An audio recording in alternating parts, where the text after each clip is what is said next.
ও মা, আজকে রাতে কি খাবো গো? তোমরা তো বেশ খাবার দাবার নিয়ে নিয়েছো, আমাদের পাত খালি। কি খাবো? শুধু একটা পেঁয়াজ দিয়েছো। তোরা কি চচ্চড়ি ফচ্চড়ি খাবি না? না। ও মাই গড, কি দারুণ দেখতে হয়েছে। চিকেন আর ভাত খাবে। ফ্যান্টাস্টিক।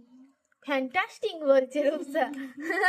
এটা রূপসার লেগ পিস, ওটা তোর লেগ পিস। আমি লেগ পিস খাবো না, আমাকে সলিড দেখে মাংস খাও। ঠিক আছে, টেস্টি কি হয়েছে দেখতে মা, কি বলবো তোমাকে। আর এইগুলো কারা কারা পছন্দ করো বন্ধুরা অবশ্যই জানিও। আমি তো খুব পছন্দ করি, ওই জন্য আমার বরটা আনে।